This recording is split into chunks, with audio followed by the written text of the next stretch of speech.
시청자 여러분 안녕하십니까? 헬로티비 뉴스입니다. 먼저 오늘의 주요 소식부터 보고 오시죠.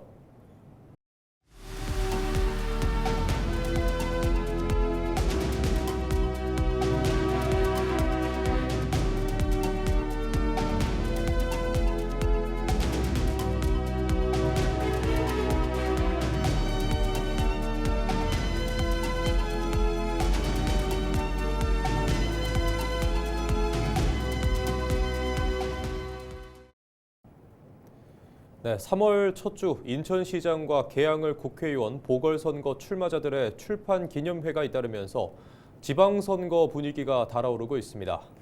인천시장 후보자들의 윤곽은 사실상 드러났고 계양을 국회의원 보궐선거 후보로 누가 나올지는 아직 알 수 없습니다. 이관성 기자가 보도합니다. 더불어민주당 박찬대 의원은 2일 출판 기념회를 열고 인천시장 선거 출마를 사실상 공식화했습니다. 박 의원은 인천을 세계 3대 경제대국 도약의 전초 기지로 만들겠다는 포부를 밝히며 민주당 유력 주자로서의 존재감을 드러냈습니다. 공천 경쟁자였던 김교웅 의원이 지난 26일 불출마 입장을 밝히면서 박 의원은 사실상 민주당 인천시장 후보로 나서는 상황입니다. 국민의힘에선 현직인 유정복 인천시장이 4일 출판 기념회를 열고 3선 도전을 공식화합니다. 유 시장은 천원주택을 비롯한 시정 성과와 정당 지지도를 상회하는 개인 지지세를 내세우며 선거를 준비할 것으로 보입니다. 당내 경쟁자로 알려졌던 이학재 전 인천공항공사 사장은 지난 25일 지방선거 불출마 입장을 밝힌 상황입니다. 개혁신당에선 일찌감치 이기붕 인천시당 위원장이 인천시장 예비후보로 등록했습니다. 다른 당에선 아직 거론되는 후보가 없습니다. 인천 계양을 국회의원 보궐선거 지역에선 한 달 전 민주사회를 위한 변호사 모임 인천지부장 출신인 윤대기 변호사가 출마를 선언한 데 이어 2일 김남준 전 청와대 대변인이 출판 기념회를 열었습니다. 김 전 대변인은 성남시장 시절부터 대통령의 철학을 가장 잘 이해하는 적임자임을 내세우며 표심 공략에 나섰습니다. 검찰의 항소 포기 이후 민주당으로 복당한 송영길 전 대표는 3일 계양구에서 출판 기념회를 열었습니다. 민주당 지도부가 전략공천이나 조정에 나설 수 있는 상황에서 송 전 대표는 계양이 정치적 고향임을 강조하며 강한 출마 의지를 보이고 있습니다. 국민의힘에선 계양을 보궐선거에서 경쟁력이 있는 뚜렷한 후보자가 아직 나오지 않은 상황입니다. 현재로선 민주당 후보들 간 경쟁이 분위기를 이끌어가는 모습입니다. 유력 출마 후보자들의 출판 기념회가 잇따르면서 인천시장과 계양을 보궐선거를 향한 정치권의 시계가 빠르게 돌아가고 있습니다. 헬로티비 뉴스 이관소입니다. 윤환 인천 계양구청장이 본인의 더불어민주당 예비후보 자격 심사와 관련해 아직 결과가 나오지 않은 상황에서 일부 언론이 마치 컷오프가 확정된 것처럼 보도했다며 법적 책임을 묻겠다고 밝혔습니다. 윤 청장은 3일 기자회견을 열고 지난 27일 한 언론사가 민주당의 예비후보 자격심사 보류자들의 적격 판정 상황을 보도하는 과정에서 유독 본인만 특정해 재심 부적격, 사실상 낙마라고 보도했다며 허위 보도 및 사실 왜곡이라고 반박했습니다. 윤 청장은 적격심사에서 보류된 뒤 소명에 나섰고 현재는 공천관리위원회 정밀 심사 중인 상태라며 탈락 상황이 아니라고 설명했습니다. 본인은 정밀심사 대상이 된 사유는 6년 전 징계 관련 내용으로 추측하고 있습니다. 그러나 이 문제는 이미 4년 전 공천 과정에서 해결된 사안입니다. 이미 소명된 과거의 일을 다시 문제 삼는 것은 헌법상 일사부재리의 원칙에 위배될 뿐만 아니라 억울한 컷오프 구제라는 민주당 공천 기조와도 정면으로 배치됩니다. 윤 청장은 당 공관위에 정의로운 심사를 바란다며 만약 부적격 판정이 나온다면 재심을 신청해 다시 한번 기회를 받겠다고 덧붙였습니다. GTX C 노선 양주역 정차에 청신호가 켜졌습니다. 양주시가 자체 분석한 결과 양주역 정차에 따른 경제성이 있는 것으로 확인됐는데요. 양주시 인구의 34%가 거주하는 양주 서부권 주민들의 GTX 접근성이 개선될 수 있을지 기대를 모으고 있습니다. 이지훈 기자입니다. 수원에서 서울을 거쳐 양주 덕정역까지 있는 GTX C노선. 덕정역은 양주 지역의 유일한 정차역입니다. 지역에선 양주역 추가 정차를 지속적으로 요구했습니다. 관건은 경제성. GTX 양주역 정차 사전 타당성 조사 용역 보고서입니다. 두 가지 대안을 놓고 경제성을 분석한 결과 경제성은 기준치인 1.0을 크게 웃돌았습니다. 기존 역사를 유지하고 승강장만 확장하는 대한일의 경제성이 3.98로 가장 높았고 역사 증축을 포함한 대한일은 2.90을 기록했습니다. 어떤 방식이든 비용 대비 편익값이 높다는 결론입니다. 이 양주가 지금 계속해서 도시 개발과 인구 증가로 이제 교통에 대한 시민들의 요구가 굉장히 큽니다. 그래서 그 부분에 있어서 수도권 급행 열차인 GTX-C 노선에 대해서 양주역 추가 정차에 대한 시민들의 요구, 그다음에 필요성들이 크거든요. 그래서 지금 저희가 사전 타당성 용역을 통해서 BC값을 3.98까지 굉장히 높게 나왔습니다. 이 부분은 저희들이 시에서 단순히 주장에 그치는 것이 아니라 논리적으로, 이론적으로 이 필요하다, 그 양주역 추가 정차가 필요하고 당위성이 있다는 부분이 입증이 됐기 때문에 GTX 양주역 정차가 확정될 경우 양주 서부권 주민들의 GTX 접근성이 대폭 향상될 것으로 보입니다. 의정부역 환승 불편 없이 양주역을 바로 이용할 수 있어 이동 시간이 10분 이상 단축될 것으로 예상됩니다. 이 밖에도 양주 테크노밸리와 역세권 개발도 한층 탄력을 받을 것으로 전망됩니다. 양주시는 국토교통부와 민간 사업자를 상대로 본격적인 협상에 나설 방침입니다. 공식적으로 건의를 하게 되면 이 부분이 맞는지 이제 재검증 용역을 하게 될 거고, 거기에서도 충분히 타당성이 있다고 나오면 저희가 국토부와 그 GTX-C 현대건설 측과 충분히 접촉을 해서 설득하고 이 필요성, 당위성들을 이제 주장을 해서 이 부분에 대해서 그 사업이 개시될 수 있도록 저희가 노력할 예정입니다. 한편 GTX-C 노선은 원자재 가격 급등으로 민자 사업자가 사업비 증액을 요구하고 있어 공사가 사실상 중단된 상태입니다. 정부는 공사비 증액 여부를 두고 관계기관과 협의 중으로 협의가 마무리되는 대로 착공될 것으로 보입니다. 헬로티비 뉴스 이지훈입니다. 양천구의 새해 달라지는 정책을 짚어보는 연속 보도입니다. 오늘은 김포공항 인접지역이라는 구조적 한계 속에서 오랜 시간 소음 피해를 겪어온 주민들의 아픔을 어떻게 치유하고 있는지 살펴봅니다. 단순한 보상이 아니라 건강과 삶의 질을 회복하는 종합지원책이 본격화되고 있습니다. 김호 기자입니다. 비행기가 머리 위를 가르며 지나갈 때마다 대화는 끊기고 창문은 흔들립니다.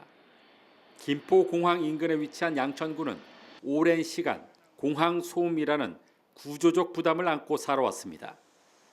양천구는 소음의 상처를 치유하기 위해 기초지자체 최초로 공항소음대책 종합지원센터를 운영하고 있습니다. 건강상담과 보청기 지원, 심리치유까지 원스톱으로 이루어지는 통합 거점 시설입니다. 또 공항소음 모니터링 시스템을 3곳에 운영해 실시간 소음 데이터를 체계적으로 관리하고 정책에 반영하고 있습니다. 건강 지원도 강화됩니다. 청력 정밀 검사와 보청기 구입비를 지원하고 전문 심리 상담 프로그램도 확대합니다. 공항 이용 주민을 위한 김포 공항 이용료 지원은 연 2회에서 4회로 확대했습니다. 단순한 피해 보상을 넘어 삶의 질을 회복하는 치유 행정으로 방향을 전환한 겁니다. 양천구의 아픔을 치유하기 위해서 여태까지는 항상 국토부나 공항공사의 일방적인 요구를 해왔다면 양천구가 뭐든 하자, 우리가 국민의 아픔을 치유하는 역할을 하지 않고 맨날 요구만 해서 되겠냐라고 하면서 그런 관점에서 양천구만의 정책들을 3년간 펼쳐왔습니다. 양천구는 치유를 넘어 지역 균형 발전에도 속도를 내고 있습니다. 신월동에는 평생학습센터와 문화예술센터를 건립하고 넓은 뜰 미래센터와 서부트럭터미널 부지에 신정체육센터를 새롭게 조성할 예정입니다. 문화, 교육, 체육 인프라 확충으로 공항소음 지역의 생활 여건을 근본적으로 개선하겠다는 구상입니다. 남부순환로를 축으로 굉장히 열악한 우리 공공지원 정책에 공공지원을 더 하기 위해서 평생학습, 문화예술, 생활체육의 인프라를 깔았다고 보시면 됩니다. 이 밖에 주민 부담 완화를 위한 재산세 감면도 이어지고 있습니다. 최근 3년간 7만 5천여 건, 58억 원이 넘는 재산세가 감면됐습니다. 실질적인 생활 지원까지 병행하는 입체적 정책입니다. 쉽게 사라지지 않는 한 공기 소음. 양천구는 정책을 통해 주민 고통을 덜어주는 치유의 도시로 변화를 시도하고 있습니다. 헬로티비 뉴스 김호입니다. 도성훈 인천시 교육감이 3일 인천 서화초등학교와 자유유치원에서 열린 책날개 입학식에 참석해 신입생들의 입학을 축하했습니다. 책날개 입학식은 신입생에게 학교 생활을 응원하며 책을 선물하는 사업인데요. 모든 신입생은 책 한 권과 독서 길잡이를 입학 선물로 받게 됩니다. 이 사업은 2020년 초등학교와 특수학교에서 처음 시행돼 2024년 중학교에 이어 지난해 유치원과 고등학교까지 확대됐습니다. 이날 도 교육감은 직접 책을 읽어주며 새롭게 시작하는 아이들을 응원했는데요. 특히 독서 장려와 독서 문화 확산을 강조하기도 했습니다. 우리 초등학교 1학년 이제 새로운 친구와 배움이 시작되는 거 다시 한번 축하드리고, 또 우리 부모님들, 우리 어린이들과 함께 가정에서 책을 읽고 함께 걷고 대화하면서 함께 행복한 그런 시간들을 가지셨으면 좋겠습니다.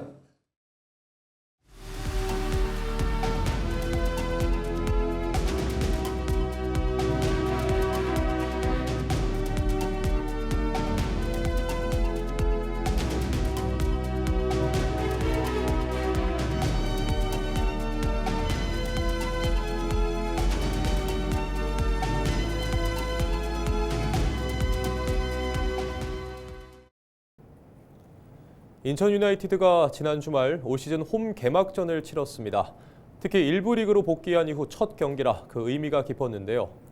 팬들은 인천 유나이티드의 승리를 위해 소리 높여 응원했습니다. 이재필 기자가 열정적인 인천 유나이티드 팬들과 이야기 나눠봤습니다. 인천 축구 전용 경기장 앞 광장이 시민들의 열기로 가득합니다. 인천 유나이티드의 올 시즌 홈 개막전이 열리는 현장. 팬들은 흥분을 감추지 못했습니다. 개막전에서 많이 기대되고 또 경인전이라 많이 인경전이라 많이 또 기대되는 것 같습니다. 꼭 이겼으면 좋겠고 무고사 선수 골 한 골 넣었으면 좋겠습니다. 이날 인천 축구 전용 경기장을 찾은 관람객은 약 18,200명. 경기장 곳곳은 인천 유나이티드를 상징하는 파랑과 검정의 물결로 가득했습니다. 특히 강등 1년 만에 1부 리그 그라운드를 다시 밟는 역사적인 순간. 팬들은 돌아온 인천 유나이티드를 보며 기뻐했습니다.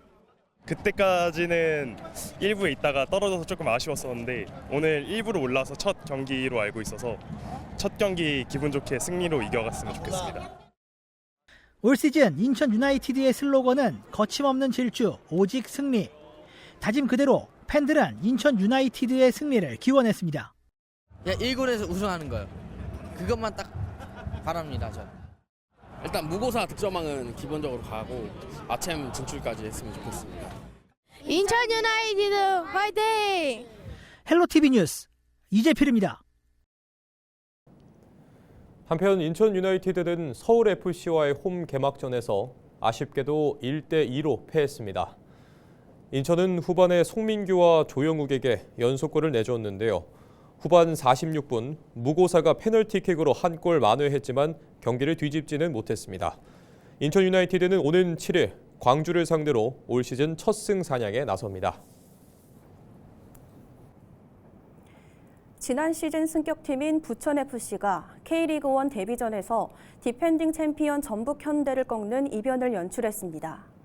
프로축구 부천FC는 지난 1일 전주 월드컵 경기장에서 열린 K리그1 2026 1라운드 원정 경기에서 전북을 상대로 3대2로 승리했습니다. 전북은 전반 12분 이동준의 선제골로 앞서갔지만 부천은 전반 25분 갈레고의 동점골로 균형을 맞췄습니다. 이어 후반 8분 이동준이 다시 부천의 골문을 흔들었고 부천은 후반 37분 몬타뉴의 동점골로 승부를 원점으로 돌려놓은 뒤 후반 추가 시간 갈레고의 페널티킥 결승골로 3대2 역전승을 완성했습니다. 전북은 비디오 판독으로 오프사이드가 선언돼 득점이 취소되는 등 첫 홈 경기에서 아쉬운 패배를 기록했습니다. 1부 리그 데뷔전에서 승리를 거둔 부천은 오는 7일 오후 부천 종합운동장에서 대전 시티즌을 상대로 1부 리그 홈 개막전을 치릅니다. 지난 2일 오전 8시 44분쯤 경기 의정부시 후원동 원도봉산 자락에 있는 목조 주택에서 불이 났습니다. 이불로 집안에 있던 70대 남성 A씨가 숨졌습니다. 소방당국은 신고를 받고 출동한 지 약 50분 만에 큰 불길을 잡았고 오후 4시쯤 잔불까지 정리했습니다. 경찰은 A씨가 미처 대피하지 못해 변을 당한 것으로 보고 불이 모두 꺼진 뒤 소방당국과 함께 정확한 사고 원인 등을 조사할 예정입니다. 의정부시는 박지혜 국회의원과 정책협의회를 열고 18개 핵심 사업을 집중 논의했습니다. 이날 회의에선 특별교부세 대상 사업을 비롯해 경제자유구역 지정 추진, 경원선 고가 하부 환경 개선 사업, 도시공원 리모델링, 녹양 레저 스포츠파크 조성 사업 등이 다뤄졌습니다. 특히 8호선 의정부 연장과 GTX, GF 노선 반영 등 광역교통망 확충 방안도 주요 의제로 올랐습니다. 시는 캠프 잭슨 등 반환공여지 활용을 위한 공업 물량 배정과 관련해 수도권 규제 완화와 정부, 경기도의 협조를 요청했습니다. 박시혜 의원은 입법과 예산 등 다각적인 지원에 최선을 다하겠다고 밝혔고 시는 당정 간 긴밀한 협력을 통해 실질적인 성과를 도출하겠다고 강조했습니다. 서울 양천구가 올해도 구민안전보험과 구민자전거보험 지원을 이어갑니다. 구민안전보험은 일상생활 중 발생한 각종 상해 사고에 대해 1인당 최대 15만 원의 의료비를 지원하고 상해 사망 시 장례비 최대 500만 원을 지급합니다.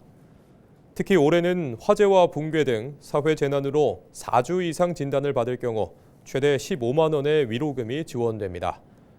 보장기간은 3월 1일부터 내년 2월 28일까지며 44만 구민은 별도 절차 없이 1년간 자동 가입됩니다. 자전거 보험은 운행 중 사고에 대해 과실 여부와 상관없이 사망 후유 장애 시 최대 1,000만 원, 형사 합의금은 최대 3천만 원까지 지원합니다. LG헬로비전을 비롯한 케이블 TV 3사가 연합뉴스 TV와 업무 협약을 맺고 방송 미디어 콘텐츠 교류 협력에 나서기로 했습니다. 이번 협약에 따라 LG헬로비전과 SK브로드밴드, KTHCN은 연합뉴스 TV와 미디어 산업 발전, 시청자 편의 제공을 위한 교류를 이어갑니다. 각사는 제작한 뉴스, 미디어 콘텐츠를 상호 교환해 방송하고 영상 자료 공유나 권역 내 이벤트 홍보에도 협력할 계획입니다. 부천시가 규제 개선과 관련한 기업과 시민들의 아이디어를 공모합니다. 이번 공모는 기업과 시민이 겪는 불합리한 규제를 발굴해 현장 중심의 정책 개선으로 이어가기 위해 마련됐습니다. 분야는 생활 속 불편사항이나 행정 규제, 개발 규제 등 전 분야의 개선 과제가 대상입니다. 공모는 규제 개선에 관심 있다면 누구나 부천시 시민정책 제안 플랫폼을 통해 접수할 수 있습니다. 심사를 거쳐 선정된 제안 아이디어는 관련 부서 검토를 거쳐 중앙부처 법령 개선 건의와 자치법규 정비로 연결할 계획입니다.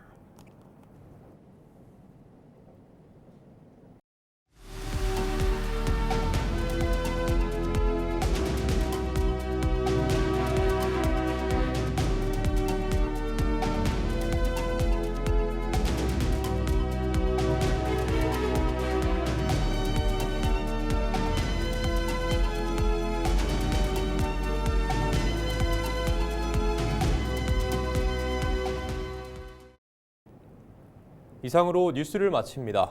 시청해주신 여러분 고맙습니다.